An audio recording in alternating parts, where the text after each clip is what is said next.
Good morning, welcome back to my channel and welcome to new blog. আশা করি তোমরা সবাই খুব ভালো আছো, সুস্থ আছো, স্বাভাবিক আছে। আমরাও খুব ভালো আছি। আর এখন বেঁচে গেছে হচ্ছে 8:30। আমি আজকে 8টার সময় উঠেছি, কারণ এখন বাবা কয়েকদিন আর সকালবেলা খেয়ে যাচ্ছে না। বাবা একদম ভোরবেলা চলে যায়, দুপুরে আসে, দুপুরে এসে খাওয়া দাওয়া করে যেমন আগে করতো। তো সেই কারণে এখন একটু পরে রান্না করলেও কোনো অসুবিধা নেই। কিন্তু তাও আমি বলেছি যে তাড়াতাড়ি, এই যে এখন উঠছি, এখন উঠে একদম 10টার মধ্যে সব কিছু কমপ্লিট করে নিয়ে তারপর পড়াতে বসবো। না হলে সে আবার 12:30 একটা হয়ে যায়, তখনও চলতেই থাকে। তো যাই হোক, এখন জলটা ফুটছে, মা তার আমাদের ওঠার আগে মা জলটা বসিয়ে দেয়, জিরের জলটা। তো ওটা হোক, ততক্ষণে আমি করে নেবো হচ্ছে তরকারিটা। ঘুম থেকে উঠেই চোখ খুলে এই টাকলু, ওই দেখ টাকলু কই, এই কাম্মা টাকলু কই, টাকা নাই দেখে। এই যে কি হচ্ছে বাবা? নকশা আছে। তোর পি চলে গেল, কোথা দিয়ে চলে গেল? এই দিক দিয়ে চলে তোমায় নেয়নি নেয়নি হবো। কেউ নেবে না, কেউ কাকাই নিয়ে গেছিল, শুধু কাকাই নিয়ে যায়। হ্যাঁ, আর কেউ নেয়নি, কাম্মা নিয়ে গেছিল। হ্যাঁ, ও আর কাকাই নিয়ে যায়। বাবা চোখ মুখ তো হেভি ফুলে গেছে তো। হ্যাঁ, এটা কি টাকলু চুলকাচ্ছে? এই জুজুগুলো দেখেছিস? টাকলুটা চুলকাচ্ছে, দেখবি জুজু। সকাল আমাদের একজন ঝাড়ুদার এসছেন, কর্পোরেশন থেকে একটা ঝাড়ুদার এসে। কি ভাষা এটা? ওই ওই ওই ওই, কি হলো? ঝাড় দেবেন না আপনি? বিছানাটা ঝেড়ে দাও, বিছানাটা। কর্পোরেশন থেকে ঝাড়ুদার এসছে, বিছানা ঝাড়ছে। আমার বিছানাটা ভালো করে বালিশ টালিশগুলো রাখতে হবে, তো গুছিয়ে দিতে হবে। দেখ বালিশগুলো এলোমেলো হয়ে আছে, শুধু ঘর ঝাড় দিলে হবে? আমি তো ছোট, বড় হয়নি, ঠিক হয়ে যাবে। এই এই, বোতলটা ফেরার ধান্দা, সরে যান, আমি যাব। বাবা সাইড, এই ধরতো রে লাড্ডুকে, ধর ধর ধর ধর ধর ধর ধর, লাড্ডুকে ধর ধর ধর ধর ধর ধর ধর ধর, লাড্ডুকে ধরে নিয়েছি, ধরে নিয়েছি। হ্যাঁ, টাটা, চলে যাচ্ছি কাকার সাথে বেড়াতে। দেখছিস কি? কাম্মা কোথায় বসবে? কাম্মা কোথায় বসবে? গাড়ি যা না, ওখানে সাধু বাবা আছে, যা।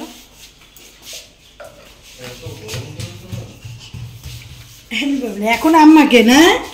তো এখানে আমার তরকারি আলু কাটা হয়ে গেছে, আর তার সাথে আমি এখন জলটাও ভিজিয়ে নিয়েছিলাম, আর যে জলটা ভেজাই আর কি, সেটাও আমার হয়ে গেছে। তো এখন জলটা খেয়ে নেবো, আর তারপরে আমি আলুর তরকারিটা বসিয়ে দিয়ে চলে এসেছি এখানে চা খেতে। চা তো খাই না,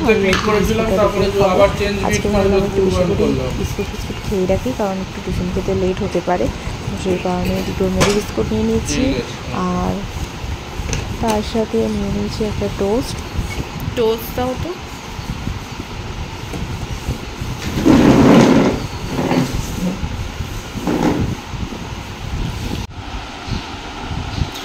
এখন এই যে আমার তরকারিটাও হয়ে গেছে, একটু কালো জিরে আর টমেটো দিয়ে, টমেটো নয় আজকে টমেটো সস দিয়ে করেছি। আমি একেবারেই রুটিটা করতে পারি না, তো যাই হোক এখানে মা সেই কারণে ও টিফিনে রুটিটা করে নিচ্ছে, আর আমি এখানে সর্ষেটা একটু ভিজিয়ে নিলাম। আজকেও সর্ষে দিয়ে একটা রেসিপি হবে, তো তোমরা সেটা দেখতেই পাবে।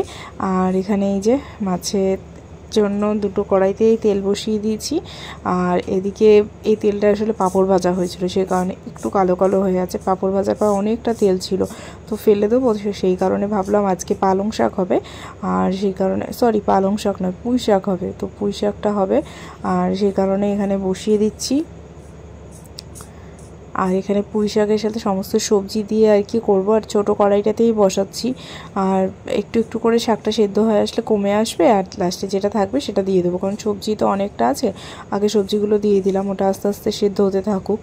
আর একটু এখানে কালো জিরে দিয়েই দেওয়া হয়। আর একদিকে মাছের জন্য তেলটা গরম হতে দিয়েছি। তোমাদেরকে কালকে আগের ব্লগে দেখিয়েছিলাম যে মা অনেকগুলো ট্যাংরা মাছ রেখেছিল, আর ট্যাংরা মাছ দিয়ে আগের দিন তো ঝোল হয়েছিল, ঝোলটা তো খেতে ভালোই ছিল, কিন্তু আজকে একটা অন্য ধরনের রেসিপি হবে, একটু পরে তোমাদের সাথে সেটাও শেয়ার করব। আর এখানে এই যে নুন, হলুদ, দিয়ে আমি একেবারে চাপা দিয়ে বসিয়ে দেবো। জিনিসটা একটু নরম হয়ে আসবে, নরম হয়ে আসলে কড়াইটা আবার একটু খালি হয়ে যাবে, তখন আরেকবার দিয়ে দেবো আর তারপর আরও একবার দিয়ে দেবো। আর অল্পই বাকি আছে, আমি এভাবেই করে নিচ্ছি কারণ দুটো কড়াইতে তাহলে একসাথে হয়ে যাবে কাজটা, তো সেই কারণে। আর এখানে আমি একটা ডিশের মধ্যে নিচে একটু হলুদ দিয়ে দিয়েছিলাম, আর যেহেতু মাছে খুব কাঁটা আছে আমি ঠিকঠাক মতন করে যদি মাখতে না পারি, তাই প্রথমে একটু হলুদ দিয়ে তারপরে আমি ওপর থেকে মাছগুলো দিয়ে তারপর নুন আর এর মধ্যে একটু আটার গুঁড়ো দিয়ে দিচ্ছি। আর আটার গুঁড়োর সাথে সাথে মা সবসময় বলে যে আটার গুঁড়ো দিলে মাছগুলো আর কি ভালো করে ভাজা হয়, ভেঙে যায় না। তো তারপরে আটার গুঁড়ো আর এখানে একটু হলুদ মাখিয়ে রেখে দিলাম এটাকে। আর এখন ভালো করে তারপর মা বলেছিল এর মধ্যে কাঁটা আছে, খুব সাবধানে করতে, তো সেই কারণেই আমি এরকম করেছিলাম। আর এই যে এখন মাছটা এখানে দিয়ে দিয়েছি আস্তে আস্তে। আর এটা না মাছটা প্রচণ্ড তেল ছেটকায়, আমি ভীষণ ভয় এটা রান্না করছিলাম। আর এখানে এই যে কমে গেছে দেখলে কতটা, তো সেই কারণে কমে যেতেই আমি আবার বাকিগুলোও দিয়ে দিলাম, তাহলে একসাথেই হয়ে গেল আমার ছোটো কড়াইটাতে, অসুবিধাও আর হলো না। আর এই যে খুন্তিটা তোমরা কি দেখে বুঝতে পারছো কতটা দূর থেকে আমি করছি, জাস্ট খুন্তির ডগাটা ধরে আছি, ধরেই মাছটা কোনো রকমে আর কি উল্টাচ্ছি যাতে কোনোভাবেই তেলটা না এদিকে ছিটকে আসে, ছিটকালে সোজাসুজি আসবে, এতটা দূরত্বে তো আসবে না। মাছগুলো একটু ভালো করে আর কি ভেজে নিচ্ছিলাম। আর এই সাইডে কোনো মাছের ভেতরে ডিম থাকলে নাকি ওগুলো বেশি ছেটকায়, তো ওইদিকে রান্না করতে করতে এই পাশটার কাজটা আমার হয়ে গেছিলো, তো সেই কারণে এই পাশটা আমি পরিষ্কার করে নিলাম। আর ওই আমার একটা স্বভাব আছে রান্না করতে করতে বারবার খালি এদিক ওদিক মোছা। তো এই যে এখানে দেখো মাছের যে তেলটা বেঁচেছিল তার মধ্যেই আমি পেঁয়াজ কুচি দিয়ে দিলাম। আর পেঁয়াজ কুচি দিয়ে পেঁয়াজটা এখন একটু নরম হবে, পেঁয়াজটা নরম হয়ে আসলেই এর মধ্যে আমি দিয়ে দেবো হচ্ছে টমেটোটা। আর এদিকে দেখছি পেঁয়াজটা ভাজা হতে দিয়ে আছে, শাকটাও হচ্ছে। তো এদিকে অনেকগুলো বাসনও পড়েছিল, সে কারণে ভাবলাম বাসনগুলো মেজে নিয়ে একটা একটা করে বাসন পড়লে মাজতে খুবই অসুবিধা হয়, সে কারণে আমি বেসিনে অনেকগুলো একসাথে বাসন না হলে মাজি না, বারবার তো জলটাও ঘাঁটতে হয় আর সাবানেও হাত দিতে হয়, তো সেই কারণে অনেকগুলো বাসন একসাথে হয়, তারপরে একসাথে মাজলাম, একেবারে হয়ে গেল। তো এখানে পেঁয়াজটা অনেক নরম হয়ে গেছে, তো সেই কারণে আমি ওখানে টমেটোটা দিয়ে এলাম। আর ওদিকে টমেটোটা দিয়ে টমেটোটাও একটু সিদ্ধ সিদ্ধ না হলে আবার মানে একটু ঘেঁটে না গেলে ব্যাপারটা কীরকম কচকচ করে, তো সেই কারণে টমেটোটা হচ্ছে, গ্যাসটা আমি একটু নিভা আছেই করি, আস্তে আস্তে হতেও থাকে, আমার এদিকে কাজগুলোও হতে থাকে। এটা করতে করতে আমি এদিকে ভাবলাম ঘরটা মুছে নিই। এখন ডেলি পরিষ্কার করি আমি, এখন এটাকে না মানে আলতো করে হলেও জাস্ট একবার করে মুছে নিই ধুলোটাকে, কিন্তু তাও যে কোথা থেকে এত ধুলো আসে বুঝি না।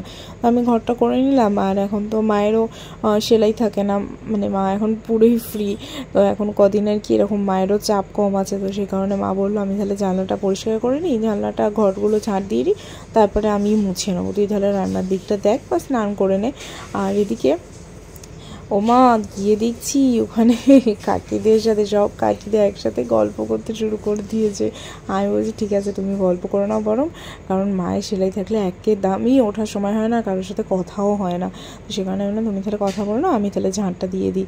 আর এখানে এই যে আমার টিফিন হয়ে গেছিলো, তারপর টিফিন হয়ে যাওয়ার পর আমি পড়তে বসে গেছিলাম। আর তারপরে এই যে আমাদের মেনু এখানে দেখতে পাচ্ছ নিমপাতা আলু ভাতে, যেটা আমি ভীষণ খেতে ভালোবাসি, আর এই আলু ভাতাটা না পুরো আমাকে একাই খেতে হয়েছে, তো যাই হোক। আর এখানে এই যে শাকটা আর তার সাথে ওই যে মাছের যেটা বললাম সেটা রান্না হয়ে গেছে, দারুণ খেতেও হয়েছিল। এটা কে কাকা কই? কাকা বাবা পড়াশোনা করতে বসে, আঙুল নেই, তোর আঙুলটা নেই, তোর পর পড়ো পড়াও। এ কামাকে পড়াও, কামার আঙুলটা পর, আমরা ঘুরতে যাচ্ছি, টাটা।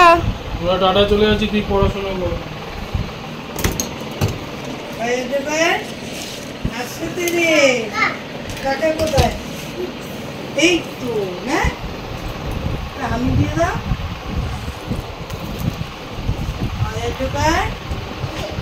চলে যাচ্ছি আমরা, তুই থাক। আমাকে চা মামা দিই। এই দেখ, হ্যাঁ টাটা। ওরা এসে যাচ্ছে, ডান্স ডান্স, চলো চলো গান, চলো চলো আমরা চলে যাই, আমরা চলে যাই। একজন শুধু যদি দেখে যে আমি আর ওর কাকাই দুজনে মিলে একসাথে কোথাও যাচ্ছি, সেটা পড়াতে যাই বা যেখানেই যাই, ও তো অত বোঝে না যে কোথায় যাচ্ছি, তো দুজনে মিলে একসাথে যাচ্ছি মানেই ও ভাবে যে আমরা ঘুরতেই যাচ্ছি, যেহেতু আমরা দুজনেই সবসময় বেরোলে ওকে নিয়ে যাই কাছাকাছি কোথাও গেলে, আর বাইকে বেশি দূরে নিয়ে যাই না কারণ হাওয়াটা লাগবে বলে।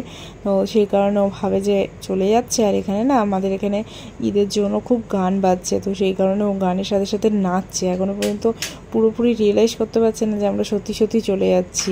তো যাই হোক, অবশেষে ও আমাকে রাখতে গিয়েছিল। হ্যাঁ দাঁড়াও, জামাটা ছেড়ে নি।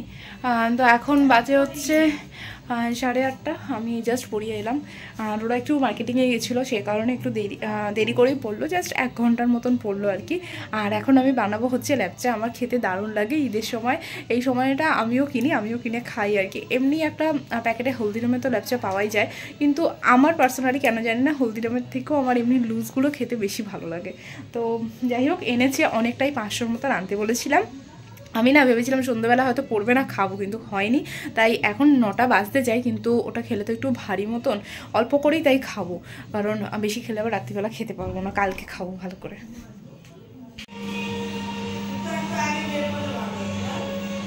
হ্যাঁ, দুধটা জাল দিতে বসিয়ে দিতে বললে ভালো হতো।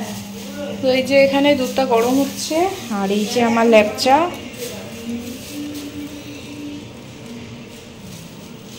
আমি জাস্ট দুধটা গরম করে ঢেলে দিয়েই তার মধ্যে চিনি দিয়ে ল্যাপচাগুলো দিয়ে দিই। আমি দুধের মধ্যে এখানে দিই না, কারণ একদম পুরো পাতলা কেমন একটা মাখা হয়েছে, আমার ভালো লাগে না সেটা। এখন গরম গরম নিয়ে বসে গেছি। দুধের মধ্যে চিনি একটু আগেই ভিজিয়ে রেখেছিলাম, আর হালকা জল দিয়ে চিনিগুলো একটু ভিজিয়ে রেখেছিলাম, আর এখানে দুধ, আর তার সাথে নিয়ে নিয়েছি ল্যাপচা। সবার খাওয়া অলরেডি হয়ে গেল। কেমন দারুণ তো? উফ, আমার তো দারুণ লাগে। ওদের ঈদের আগে আমাদেরই খাওয়া হয়ে যাচ্ছে, আবার কালকে খাবো। হ্যাঁ, এখন বাজে হচ্ছে 10:30। আজকে 10:30টার সময় খাওয়া দাওয়া হয়ে গেছে, কারণ বললাম যে ল্যাপচাটা খেয়েছিলাম, কিন্তু অল্প করেই সবাই খেয়েছিলাম। তারপরে এখন কোনো কাজও নেই, আমি অন্য সময় পড়লে 11টার সময় উঠি, কিন্তু আজকে একটু কেন জানি না ভাল লাগছে না, তো মনে হচ্ছে শুয়েই পড়ি। তো সেই কারণে 10:30টার মধ্যে আজকে খাওয়া দাওয়া পুরো কমপ্লিট হয়ে গেছে। সকালে তো সব কিছু ছিলই, ভাতটা যা একটু করতে হয়েছে, মাটা করে নিয়েছিল, সকালে যা ছিল সেগুলো দিয়ে সব কি হয়ে গেছে। আর এখন এবার হচ্ছে ঘুমাবো। তো আজকে ব্লগটা তোমাদের যদি কোথাও কিছু ভালো লাগে তাহলে অবশ্যই চ্যানেলটা সাবস্ক্রাইব করে দিও, আর তার সাথে লাইক শেয়ার কমেন্ট করতে কিন্তু অবশ্যই ভুলো না।